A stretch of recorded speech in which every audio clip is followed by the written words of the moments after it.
Hello guys, and for today's video ay magkakaroon tayo ng gupitan session for today's video. At ito si third officer at si electrician.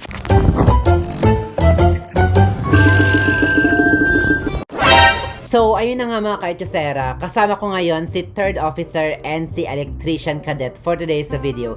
At nandito kami ngayon sa aking kabina and magkakaroon kami ngayon ng chupitan session. Charis, magkakaroon po kami ng gupitan session for today's video. At ayan, inuna ko na nga po ito si third officer kasi mag-duty pa siya mamayang mga alas 8 ng gabi, kaya inuna ko na si third officer. And alam nyo ba guys, na si third officer ay isang Vietnamese and he is 25 years old, single dad, may isang anak, hindi pa kasal, may pinaglalaban, may pinagmamalaki, at malaki ang kanyang puso! Charlie! So, ayun guys, taga-Vietnam nga itong si third officer. So, nagulat na lang ako nung mga 2 weeks pa lang niya dito sa barko, ay nagpakain kaagad siya.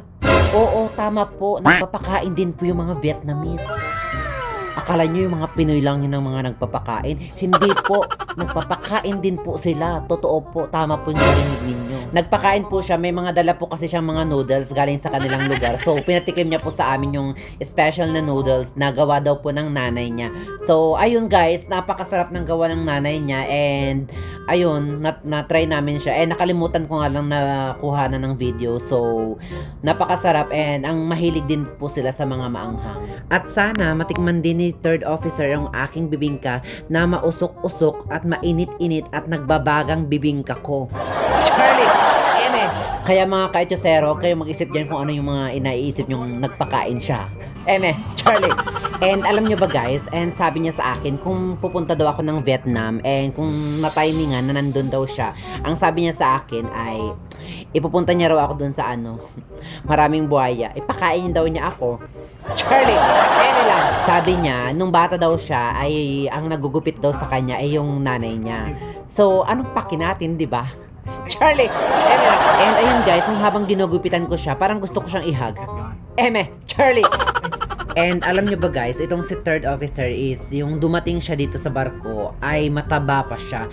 Pero ngayon ay malaki ang kanyang pinayat kasi nga, siguro, nasobrahan niya na ang kakajabol niya. Charlie's Angel.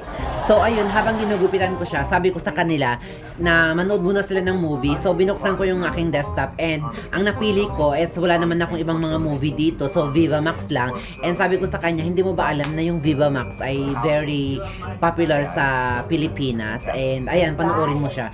And nagtanong siya kung ano yung title niya. And sabi ko, ang title ng Viva Max na napili ko, it's yung Kunin Mo Ang Kifi Ko sa Baon. Ha? Sabi niya sa akin, ano yung kifi? Kifi? Hindi mo ba alam yung kifi? Diyos ko, at ayan, pinahawak ko yung kifi ko. At nalaman niya kung ano yung kifi. Charlie! So ayun guys, patapos na si third officer and kung saan-saan na napunta yung ating mga chika. At ayan, ang ating gupit kay third officer and very simple lang naman siya. And ayun. Thank you. Kids. See? So ayun guys, tapos na si third officer at in-next naman natin ngayon si electrician cadet for today's video. Go! You check to the Thank you so much. Kita. You go now.